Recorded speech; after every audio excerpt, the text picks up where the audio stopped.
안녕하십니까. 제4강 민족문화 발달 2편 강의를 시작하겠습니다. 강의 목차를 먼저 살펴보겠는데요. 이번 강에서는 민족문화 발달의 근세편을 공부해 보도록 하겠습니다. 민족문화의 발달 근세, 조선 전기와 조선 후기가 되겠습니다. 불교, 풍수지리 사상, 도교, 문학을 공부해 보도록 하겠습니다. 조선 전기의 불교는 승류 억불 정책을 섰습니다. 태조 때는 도첩제를 실시하고 세종 때는 선종과 교단 36개 사찰만 인정하고 교단을 정리하게 됩니다. 석불상절은 한글로 작성된 석가모니의 일대기를 한글로 작성하였죠.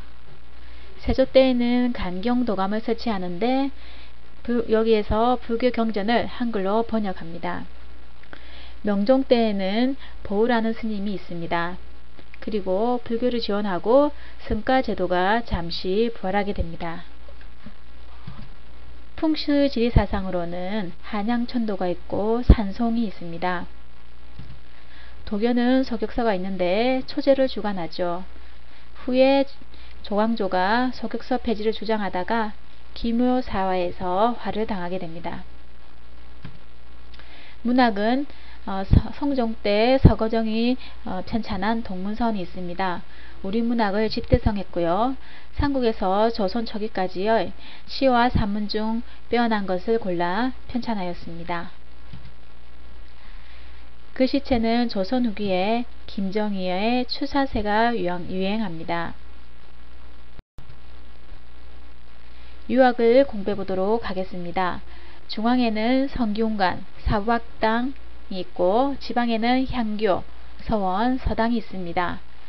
성균관, 사부학당, 향교는 간에서 만든 관악이 되겠고 서원과 서당은 민가에서 만든 사학이 되겠습니다.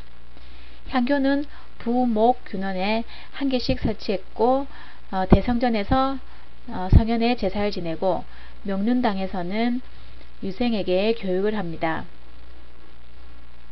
중앙에서 교수와 훈도가 발견됩니다. 인구 비례에 의해 정원이 책정되고 청금록에 교생 명단을 기재하게 됩니다. 서원은 사당에서 성현의 제사를 지내고 강당에서는 유생에게 교육을 시킵니다. 그리고 가람배치 양식을 하고 있습니다. 중종 때 주세붕이 지은 최초의 서원인 백원동 서원에서는 성리학의 효시 안향을 제사를 지내죠. 이왕의 건의에 의해서 사익서원이 되는데 서수서원이라고 합니다. 고구려의 국자관과 조선의 성균관을 한번 비교해서 공부해 보도록 하겠습니다. 고려의 국자감은 신분별로 차등적으로 교육을 했습니다. 유학부는 7품 이상 관리 자제가 되겠고 기술학부는 8품 이하의 관리의 자제가 되겠습니다. 그러나 성균관은 신분별 차등 교육을 하지 않습니다.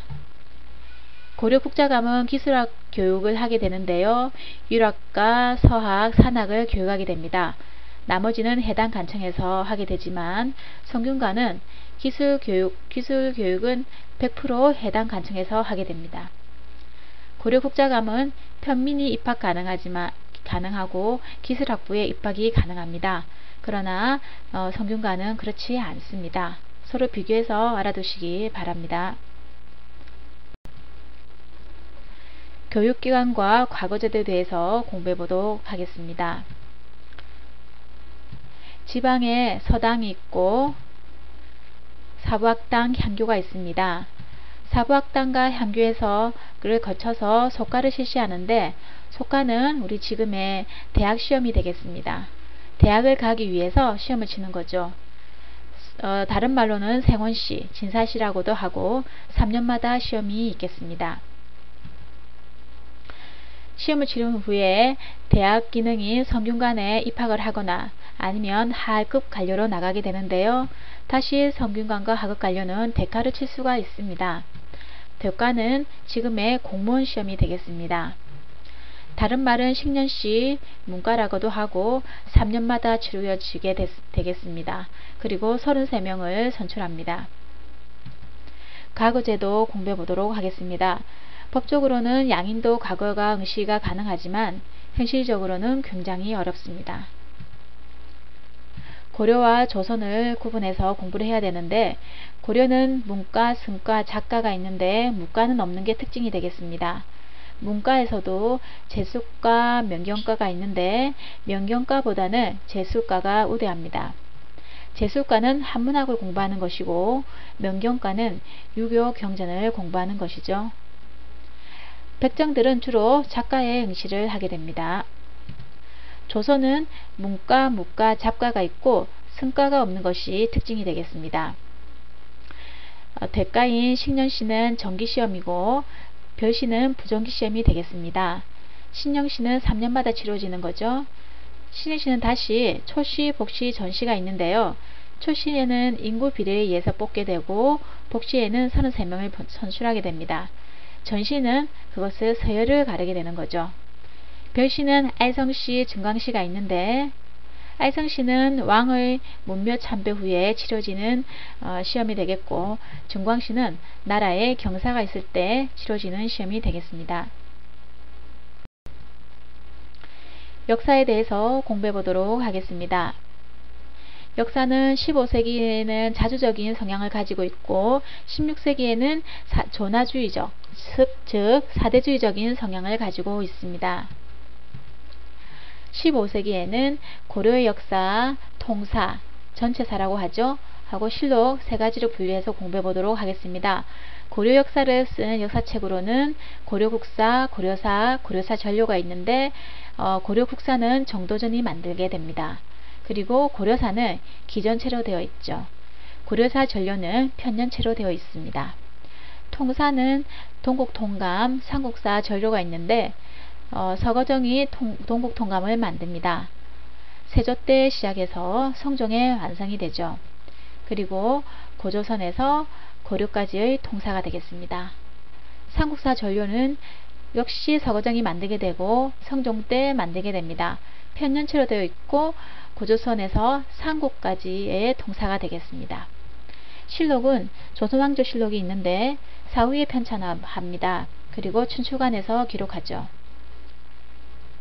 춘추관에서 기록하고 만들게 됩니다. 태조에서 철종까지가 기록이 되어 있고 보관은 사고에 보관이 되어 있는데 전주사고, 성주사고, 충주사고에 보관되어 있습니다. 16세기에는 동국사략 2의 기자실기가 있습니다. 조선 후기에는 안종복의 동사강목, 한치훈의 해동역사, 이극이의 연려시기술, 이종휘의 동사, 유득공의 발해고, 김정희의 금속과알록이 있는데 동사강목은 고조선에서 고려까지의 통사가 되겠고 정통성을 강조하고 있습니다. 해동역사 역시 고조선에서 고려까지의 역사가 되겠고 외국 문헌을 이용해서 만들었습니다. 연려시 기술은 조선사입니다.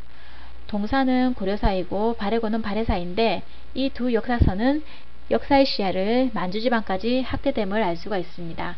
그리고 한반도 중심의 협소한 사관을 극복했다는 것도 알 수가 있습니다. 김정희의 금속과알록에서는 북한산 순수비를 진흥왕임을 밝히게 됩니다.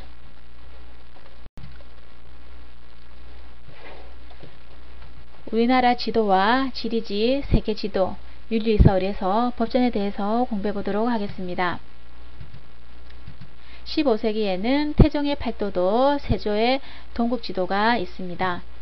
16세기에는 조선 박력지도가 있고 조선 후기의 지도로는 우리나라 지도로는 정상기의 동국지도, 김정희의 대동여지도가 있습니다.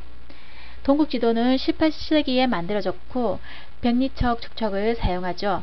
최초로 축척을 사용하게 되겠습니다. 대동여지도는 19세기에 만들어졌고 십리척 축척을 사용합니다. 그리고 산맥과 하천, 포구, 도로망이 정밀하게 표현이 되어 있습니다. 지리지로는 15세기에 신참 팔도 지리지, 16세기에는 성종 때 동국여지 승남, 이것을 보충해서 중종 때 신증, 동증, 여지 승남이 있습니다. 동지, 여지 승남에는 독도를 우상국으로 표기하고 있죠. 조선 후기에는 동국 지리지, 정약역에 아방강력고, 이 중 안에 택리지가 있습니다. 택리지는 인문지리지입니다. 세계지도는 15세기에 혼일 강의 역대 국도 지도, 태종 때 만들어졌고 현존 동양 최고의 세계지도가 되겠습니다.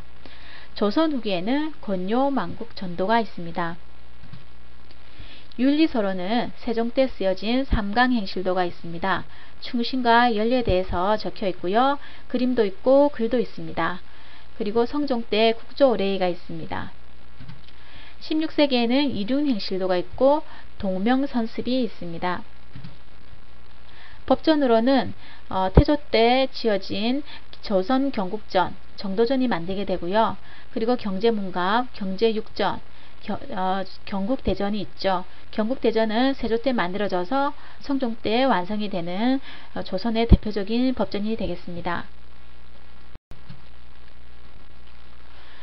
과학에 대해서 공부해 보도록 하겠습니다. 먼저 천문학에 대해서 공부하겠습니다. 서운관에서 공부를 했고요. 천체 관측기구는 혼천이 간이가 있습니다. 토지 측량기구로는 인지 규형이 있고요. 강수량 측정기구는 측우기가 있습니다. 시간 측정기구는 해시계, 앙부일구라고도 하죠. 물시계, 자경류라고도 합니다. 천문지도로는 조선 전기 때 천상 분야 열차 지도가 있습니다. 태조 때 만들어지고 고구려 천문도를 바탕으로 만들어집니다. 역법은 칠정산이 있는데 원의 수시력과 아라비아의 해외력이 합쳐진 게 되겠습니다. 한양 중심의 역법서이기 때문에 자주적인 역법서가 되겠습니다. 조선 후기에는 서양의 역법인 시연역이 김육의 건의에 의해서 시행이 됩니다. 인쇄에 대해서 공부를 하겠습니다. 태종 때는 주자서를 만들어서 개미자를 만들게 됩니다. 밀랍을 이용한 개미자가 만들어지고 세종 때는 갑인자를 만들게 됩니다. 식자판 조립 형태죠. 그리고 세종 때 조지서가 만들어지는데 여기서는 종이를 생산하는 곳이 되겠습니다. 의학에는 한약 집성방이라 해서 우리 실정에 맞는 자주적인 의학서가 되겠습니다. 의방유치도 있는데 이것은 의학백과사전이 되겠습니다. 조선 후기의 의학서를 보게 되면 허준의 동의보감이 있는데 손조에서부터 강해군까지 완성이 되죠. 전통 한의학을 정리하게 됩니다. 허임의 침구 경험방은 침구술 집대성을 하는 거고요. 정약용 마가이통은 종두법을 최초로 소개하는 것이 되겠습니다. 여기서 주의할 점이 있는데 지석용은 종두법을 최초로 몸에 시술을 한 것이고 정약용은 종두법을 책에다가 소개를 했으니까 서로 틀린 겁니다. 구분해서 알아두시기 바랍니다. 농서는 세종 때 농사직설이 있는데 이건 역시 우리 실정에 맞는 자주적인 농서가 되겠습니다. 강희맹의 금량장록도 있습니다. 조선 후기의 농서로는 신속의 농가집성이 있고 박세당의 색경, 홍만선의 산림용제, 서호수의 해동농서가 있습니다. 그리고 서유규의 임원경제지는 백과사전이 되겠습니다. 무기로는 최산의 화포가 있고 그리고 화차, 고북선 등이 있습니다. 한글로는 신경준의 훈민정음문에 유의의 어문지가 있는데 이것은 우리말 의문 연구에 도움을 주는 것입니다. 이의봉의 고금성님은 우리말 방언 해외 연구를 한 것이죠. 건축과 석탑에 대해서 공부해 보도록 하겠습니다. 조선 전기는 15세기, 16세기, 조선 후기는 17세기, 18세기, 19세기 나누어서 건축을 공부해 보도록 하겠습니다. 15세기 건축은 궁궐, 경복궁을 중건하죠. 그리고 성곽, 학교를 많이 짓게 됩니다. 그리고 다포 양식을 하고 있고 대표적인 건축물로는 무이사, 극락전, 해인사, 장경판전이 있는데 해인사 장경판전은 8만 대장경을 보관하고 있습니다. 16세기에는 서원, 정자, 이런 것들이 유행하게 되고 17세기의 대표적인 건축물로는 금산사 미륵전, 화엄사 각광전, 법주사 팔상전이 있습니다. 18세기에는 수원 화성 팔달문, 부안 계암사, 논산 쌍계사가 있습니다. 19세기에는 대원건이 경복궁을 다시 재중건하지요. 17세기의 하엄사 각항전과 법수사 팔상전은 양반 지주의 후원을 받아서 지어진 건축물이 되겠고, 부안 계암사와 논산 상계사는 분홍, 상공업자의 후원을 받아서 만들어진 건축물이 되겠습니다. 석탑 공부해 보도록 하겠습니다. 15세기에는 원광사 10층 석탑 있는데 이것은 고려 후기 경천사 10층 석탑을 개성한 것이 되겠습니다. 대리석 석탑이죠. 그림 잘 봐두시기 바랍니다. 자기, 음악, 무용, 판소리, 탈춤 공부해 보도록 하겠습니다. 자기는 15세기에는 분청사기, 16세기에는 순백자 해서 달 항아리가 있고 조선 후기에는 백자가 일반화됩니다. 그리고 일반 서민에서는 옹기가 유행하게 되고 청아백자, 철사백자, 진사백자가 유행하게 됩니다. 청아백자로는 매중문 항아리가 대표적인 유물이 되겠습니다. 분청사기 그림 봐두시고요. 그리고 달 항아리의 그림도 봐두시고 매중문 항아리도 그림 자료 잘 봐두시기 바랍니다. 음악은 15세기에는 세종 때 박연이 악을 체계화 하고요. 정간보를 편찬하게 되는데 정간보는 악보 형태죠. 소리의 장단과 높낮이를 표현하게 됩니다. 성종 때 악학개범은 음악의 원리와 역사를 체계화하죠. 16세기에는 소각이 발달합니다. 조선 후기 판소리는 신채효가 정리하죠. 조선 전기 무용은 궁중무용은 처용무가 있고 민간무용은 산대놀이, 꼭두가시가 유행하게 됩니다. 그리고 조선 후기 탈춤으로는 탈놀이, 산대놀이가 있습니다. 문화 공부해 보도록 하겠습니다. 15세기에는 성종 때 서거정이 적은 동문선이 있죠. 우리 문학을 집대성했죠. 삼국에서 조선 조기까지의 시와 산문 중에서 빼어난 것을 골라 편찬하였습니다. 그리고 설화문학이 유행하죠. 방해의 문학도 유행하게 되는데 방해의 문학은 체질을 비판하게 됩니다. 대표적인 것이 김시습의 금오신화가 있는데 이것은 최초의 한문 소설이 되겠습니다. 16세기에는 가사문학, 방회의 문학이 또 유행하게 됩니다. 조선 후기에는 서민문학과 한문문학 중인이 있는데 서민문학이 유행하죠. 한글소설이 유행하면서 홍길동전과 춘향전이 있습니다. 한문문학으로는 양반전, 확센전이 있죠.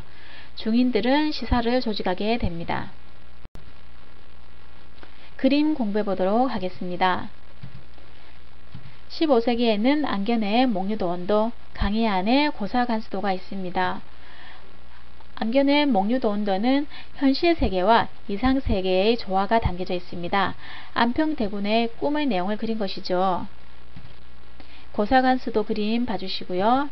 16세기에는 이상자 성화보울도가 있고 신사임당의 초충도가 있습니다.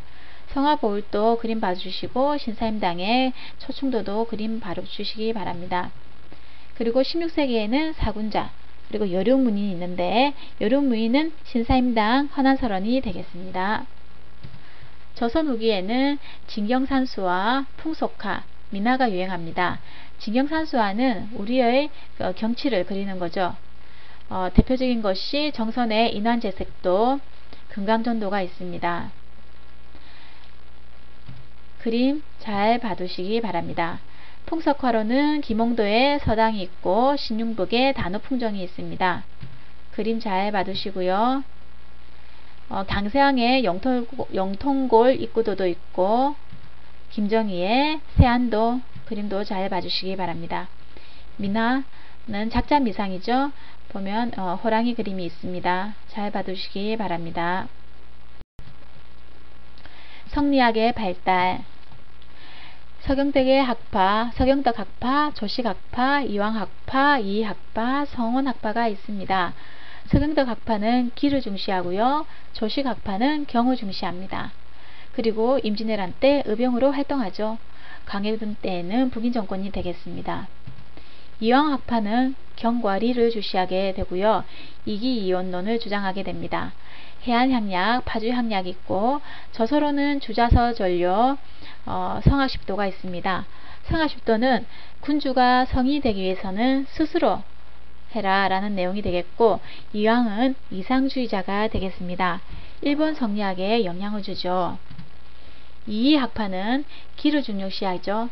이론론적 이기이원론을 주장하게 되고, 서원향약, 해주향약 있습니다. 그리고 현실개혁적이죠. 10만 양병설을 주장하고 수의법을 주장합니다. 저서로는 동호문답, 성학지묘가 있습니다. 성학지보의 내용은 군주가 성인이 되기 위해서는 신하의 가르침이 있어야 된다. 훌륭한 신하가 가르쳐야 한다. 그런 내용이 담겨져 있습니다. 서경덕 학파와 조식 학파는 노장 사상을 바탕으로 하고 있습니다. 사림은 위조전랑과 척신청산으로 동인과 서인으로 나뉘고요. 그리고 동인은 다시 정렬인 모반 사건과 정철의 건조위로 북인과 남인으로 나뉩니다. 북인은 서경덕 학파와 조식 학파가 되겠고, 남인은 이황 학파가 되겠습니다. 서인은 다시 노론과 서론으로 나뉘게 됩니다. 이 학파가 노론이 되겠고, 성원 학파가 서론이 되겠습니다. 남인은 윤유, 노론은 송시열, 서론은 윤중이 대표적인 인물이 되겠습니다. 노론은 다시 호론과 낙론으로 구분하게 되는데, 호론은 인물성 이론, 낙론은 인물성 동론을 주장하게 됩니다. 호론은 충청도 지역이 되겠고, 낙론은 경기도 지역이 되겠습니다. 호론은 북벌론으로 발전하게 되고 위정척사 사상에 영향을 주게 됩니다. 낙론은 북학파로 사상이 계승이 되고요. 계하 사상으로 또 계승이 되겠습니다. 노론은 사도세자 문제로 다시 벽파와 시파로 나뉘게 됩니다. 서론에 대해서 공부를 좀 해보도록 하겠습니다. 서론은 성리학 이해의 탄력성을 보이는 학파가 되겠습니다. 이황 학파에는 호의적이고 이 학파에는 비판적이죠. 그리고 양명학을 받아들이는데 정제도의 강학파가 되겠습니다. 16세기 중종 때 도입되고 지행합의 사상을 추구합니다. 실천을 주장하고 심증리를 주장하죠. 노론의 송시열은 성리학의 교조화, 종교화를 하게 되는데요. 양명학은 비판하게 됩니다. 윤유와 박세당도 비판하게 되죠. 윤유와 박세당은 주자학설을 비판하게 되는데 유교경전을 독자적으로 해석하게 됩니다. 서인의 공격을 받아서 사문난적으로 몰려 죽게 되죠. 남인은 중농학파, 서학을 전례하게 됩니다. 조선 후기의 실학에 대해서 공부해 보도록 하겠습니다. 중농학파, 중상학파가 있는데 중농학파는 경생치용학파라고 하기도 하고 중상학파는 이용후생학파라고 하기도 합니다. 중농학파는 남인이 되겠고 중상학파는 노론의 자제, 낙론이 되겠습니다. 중농학파는 토지 분배와 자연농 육성을 주장하죠. 그리고 화폐 유통을 비판합니다. 중상학파는 생산력 향상을 시켜서 상공음을 진흥시키자 하고 주장을 하고 청의 문물을 수용하자라고 주장을 하죠. 그리고 화폐 유통도 주장하게 됩니다. 중농학파는 유영은 이익, 정약용이 있는데 유영은의 저서로는 반개수로, 이익은 송호사설, 정약용은 경세유표, 목민심서, 마가해통, 아방강력고가 있습니다. 유영은은 균전론을 주장하게 되는데 신분에 따라 차등있게 토지를 나누자라는 내용이 되겠습니다. 이익은 한전론을 주장하게 되는데 토지 하한선을 설정해서 영업존으로 설정하자라는 내용이 되겠고 육조을 또 주장하게 됩니다. 육조에는 과거, 양반, 노비, 미신, 승려, 나태가 있습니다. 정약용은 여전론을 주장하게 됩니다. 여전론은 공동노동해서 공동으로 분배하자. 이게 북한의 사상이 되겠죠. 나중에는 정전제로 바뀌게 됩니다. 중상학파는 유수원, 홍대용, 박지원, 박재가가 있습니다. 유수원의 저서로는 오서, 홍대용은 임하경륜, 박지원은 열하일기, 양반전, 허생전, 박재가는 북학이가 있습니다. 유수원은 산후공상의 직업평등과 전문화를 주장합니다. 홍대용은 문벌제도를 비판하고 박지원은 한전론을 주장하는데 이익의 한전론하고는 약간 차이가 있습니다. 박지원의 한전론은 토지의 상한선을 정하자라는 내용입니다. 대한민국 농지개혁과 유사한 형태죠. 그리고 수레 선박을 이용을 주장을 하고 화폐를 사용하자라고 주장합니다. 양반 문물 제도의 비생산성을 비판하죠. 박재가는 소비론을 주장하게 되는데 절약하는 것보다는 적당하게 소비를 해야 된다는 내용이 되겠습니다. 재물은 샘과 같다라는 내용이죠. 수레 선박의 이용을 주장하고 청가의 통상도 강조하게 됩니다. 조선 후기 국학연구의 학대에 대해서 공부해 보도록 하겠습니다. 역사, 지도, 지리지, 백과사전, 한글로 나누어서 공부하겠는데요. 앞에서 공부했던 내용과 겹치기 때문에 빨리 넘어가도록 하겠습니다.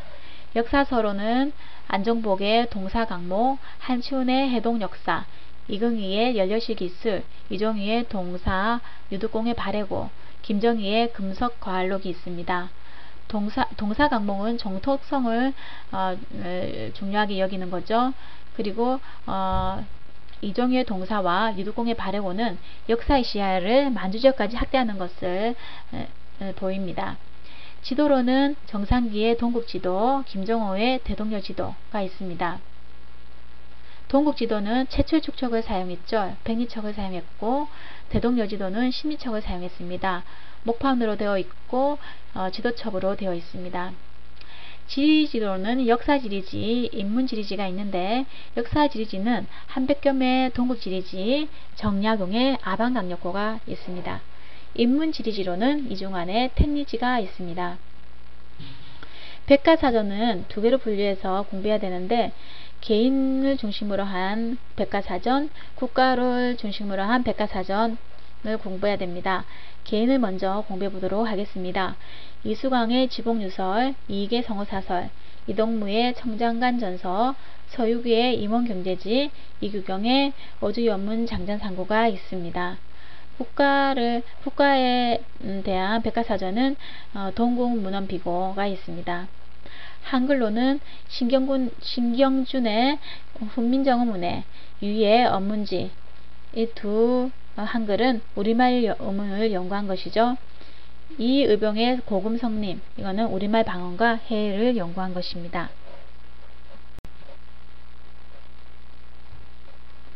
제4강 민족문화 발달 2편 강의를 마치겠습니다. 수고 많으셨습니다.